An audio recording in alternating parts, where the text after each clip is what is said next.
Hello everyone, welcome back to the medico brothers. तो जैसा कि आप सभी को पता है कि नीट 2025 को लेकर एमपी हाई कोर्ट यानी इंदौर हाई कोर्ट में काफ़ी दिनों से सुनवाई चल रही है। और ये सुनवाई की वजह यह थी कि जब नीट 2025 की परीक्षा चल रही थी उस वक्त इंदौर के 18 और उज्जैन के 6 सेंटरों में छात्रों द्वारा शिकायत ये की गई कि उन सेंटरों में बारिश के कारण इलेक्ट्रिसिटी कट हुई थी और उस पावर कट के कारण उन बच्चों को काफ़ी सारी परेशानियाँ हुई थी नीट के एग्ज़ाम के दौरान। इसके कारण वो काफ़ी सारे क्वेश्चन अटैम्प्ट नहीं कर पाए और काफ़ी सारे बच्चों का पेपर छूट गया था। तो इस बात को लेकर बच्चों ने इंदौर हाई कोर्ट में अपनी याचिका दायर की थी और उस याचिका की सुनवाई पिछले काफ़ी दिनों से लगातार इंदौर हाई कोर्ट में चल रही थी।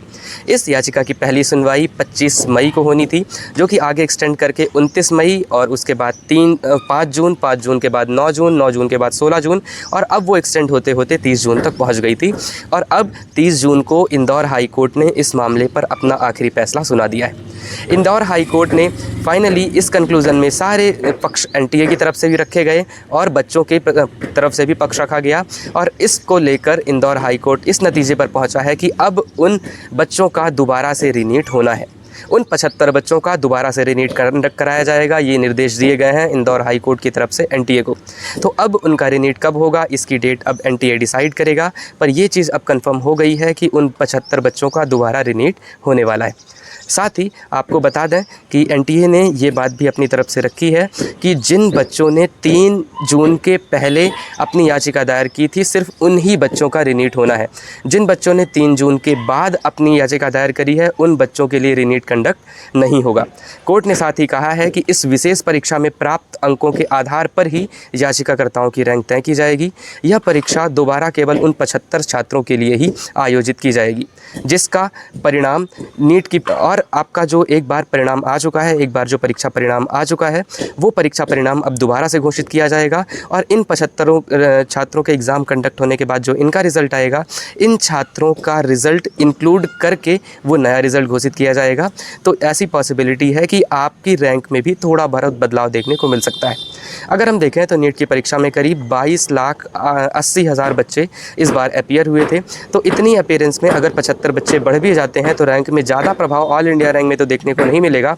पर ये बात है कि जो स्टूडेंट एमपी के हैं, जैसा आपको पता है कि एमपी में ये दिक्कत आई थी, एमपी के बच्चों के लिए सुनवाई चल रही थी, तो जो बच्चे एमपी के हैं उन बच्चों की स्टेट रैंक में प्रभाव देखने को पड़ सकता है और उनकी स्टेट रैंक में काफ़ी बदलाव देखने को मिल सकता है। बाकी जो दूसरे स्टेट्स के बच्चे हैं उनमें इस दोबारा रीनीट का कोई खास प्रभाव पड़ने वाला नहीं है।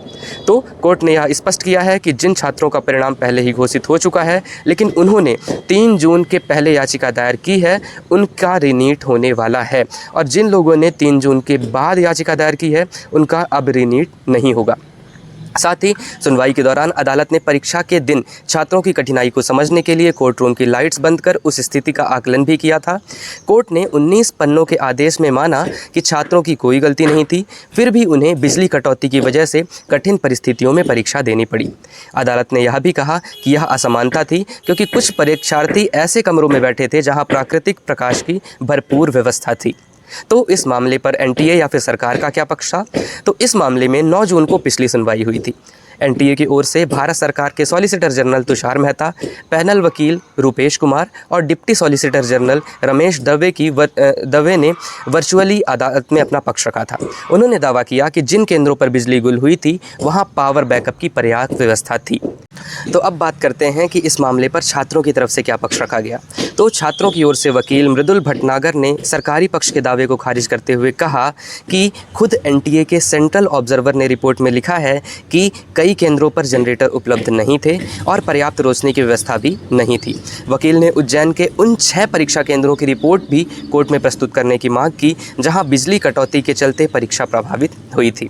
तो अब फाइनली जो भी कोर्ट की तरफ से एनटीए को यह आदेश दिया गया है कि जिन 75 बच्चों ने 3 जून के पहले इंदौर हाई कोर्ट में अपनी याचिका दायर की थी और ये बात रखी थी कि उन्हें परीक्षा में परेशानी हुई है, उन 75 बच्चों का अब दोबारा रीनीट होने वाला वाला है और वो डेट अब एनटीए को डिसाइड करनी है कि उनका रीनीट कब होगा। तो तब तक के लिए अब सारी काउंसलिंग रोक दी जाएंगी, क्योंकि उन बच्चों का जब दोबारा रीनीट होगा उसके बाद दोबारा से उनका रिज़ल्ट बनेगा, और उनका जब दोबारा से रिज़ल्ट बनेगा तो जाहिर सी बात है कि रैंक में फ्लक्चुएशन भी देखने को मिलेगा। तो अब आप सभी का, जो भी बच्चों ने नीट 2025 का एग्ज़ाम दिया है, अब उन सभी बच्चों की रैंक में थोड़ा बहुत फ्लक्चुएशन देखने को मिल सकता है। लेकिन यह बात मैं स्पष्ट कर देना चाहता हूं कि आपके ऑल इंडिया रैंक में ज़्यादा कुछ प्रभाव देखने को नहीं मिलेगा। जो भी है वो 1-2 रैंक का चेंज देखने को मिल सकता है। लेकिन जो बच्चे एमपी के हैं, जैसा आपको पता है कि वो सारे के सारे बच्चे एमपी के थे, क्योंकि उन्होंने इंदौर या फिर उज्जैन में परीक्षा दी है। तो जाहिर सी बात है कि अब एमपी की स्टेट रैंक जो आने वाली थी उसमें थोड़ा बहुत चेंजेस देखने को ज़रूर मिलेंगे। तो एमपी के स्टूडेंट में ये हो सकता है कि थोड़ी बहुत उन्हें इस फैसले से नुकसान देखने को मिल सकता है, जिन्होंने पहले एग्ज़ाम दे रखा है या फिर जिनका रीनीट नहीं हो रहा है। लेकिन एक तरीके से देखा जाए तो यह सही भी था, क्योंकि अगर उन बच्चों को परेशानी हुई थी लाइट गोल होने की वजह से, तो सरकार ने इस मामले में इस चीज़ का फैसला सुनाने में समय तो लिया, पर एटलीस्ट उन बच्चों के साथ न्याय हुआ है जिन बच्चों को नीट 2025 की परीक्षा देने के दौरान पावर कट होने की वजह से समस्याएं हुई थी। तो इस कारण से अब ये बात भी स्पष्ट हो गई है कि जब तक इन बच्चों का पेपर नहीं हो जाता और फाइनल रिज़ल्ट जारी नहीं हो जाता, तब तक काउंसलिंग भी स्टार्ट नहीं होगी, और अब काउंसलिंग में भी डिले देखने को मिल सकता है। तो इस मामले में और भी, इससे मामले से जुड़ी और भी जो जानकारी होगी वो हम आपके सामने लेकर आने वाले हैं। तो ऐसी सारी